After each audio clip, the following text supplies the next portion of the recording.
messed up big time at the races, or going to the races, I guess. Made one of the biggest mistakes an RC racer can make. I forgot my equipment at home. So let's dive into it. Tell you what I did. Tell you how I fixed it. Yeah, let's dive into it.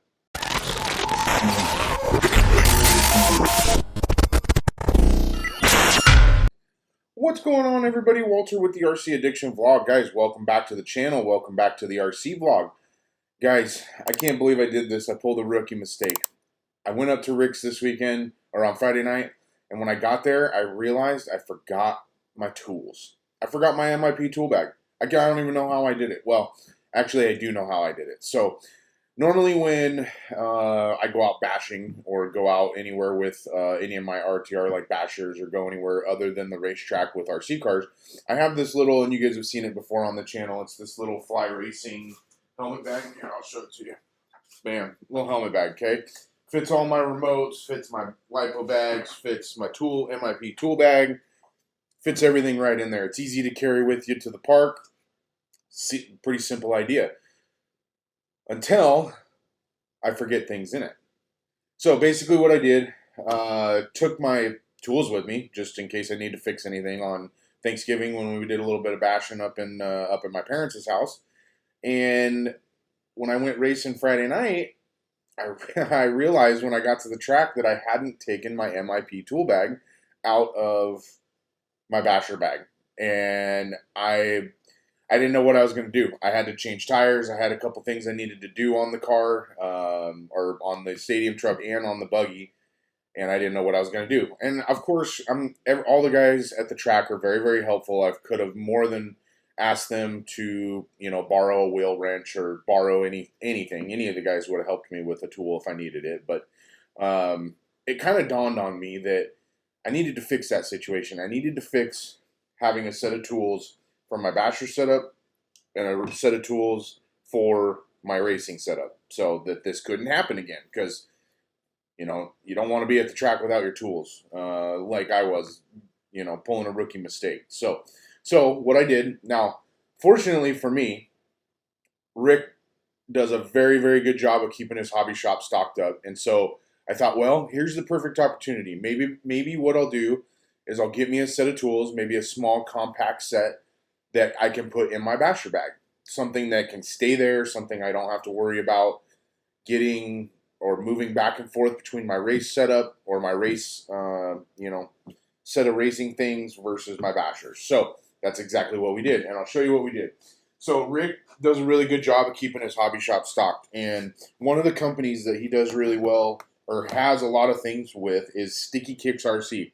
And you guys have seen my video on some of their tools they make. They make that wicked ball cup tool for installing ball cups on your links, and that thing is a dream to have. If you don't have one of those in your racing setup, I'll put the link in the eye above to that video. Make sure you check that out, and it's also got a link to their website where you can go purchase one as well. So what I did was I asked Rick, hey, need some tools. We're going to kind of do a little reset here for my basher's bag. Get some tools for that. Okay, so what I ended up picking up, Sticky Kicks RC has these toolkits. It comes with your nut drivers, your hexes, comes with everything you need, okay? These things are sweet too. They're actually a super nice tool. They come in this nice carrying case that allows you to keep each one separated. They don't just roll around in the plastic. So, little nut driver. This is the 7.0. This is what I like about them too, is as you're rotating the tool in your hand, the tip at the end, or the what's sitting in your hand, rotates nice and easy.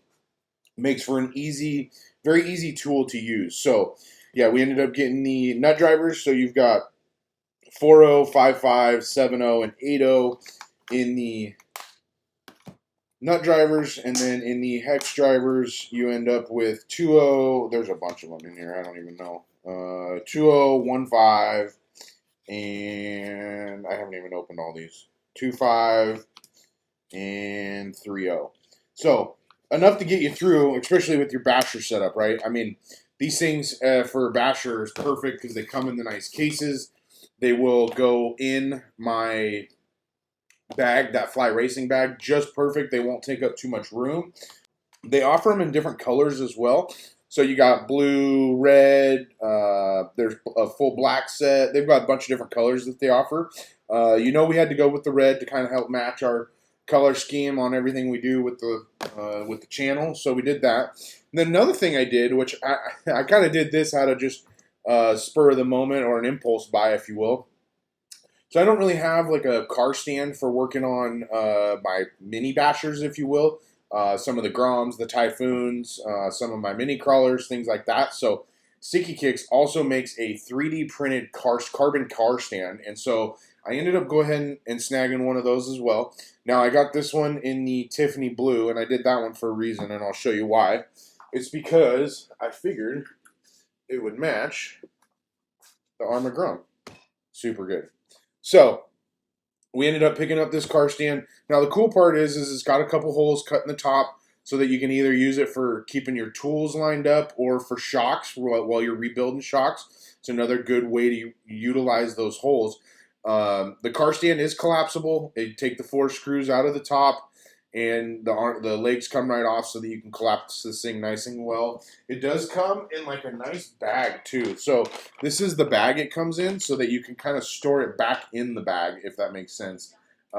It does, normally I think that if these were in a normal retail hobby shop, this would probably be a sealed bag, but these just had the Ziploc top on them. So I'm not sure if they all come like that or not, but it still gives you access to where you can reuse the bag to help store this thing when you tear it down. So super, super rad from Sticky Kicks. I'm just glad I won't be able to make that mistake again. So yeah, I'm just glad that I was able to pick one of these up, kind of help match that setup a little bit. Actually, that looks really good on the camera. Matches the Mojave ground pretty well.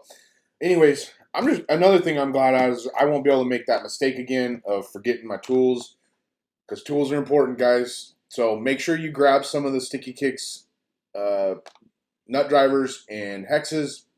I'll put the link in the description below, or if you guys are up at EBRC Raceway in Roseburg, Rick's always got a huge selection of Sticky Kick stuff in stock. So he's actually got a lot of stuff in stock all the time. Good selection of tires and wheels. Good selection of car parts too. If you were to break something, he's plenty stocked up on Team Associated stuff right now. So, and One Up Racing, he's now a dealer for One Up. So super excited. You know how much we like all the One Up Racing stuff. Their stuff is really, really cool too. But yeah, guys, I just wanted to come out and like do this video and let you guys know that not just the beginners are the ones that make the expert. We make mistakes too. We forget our stuff.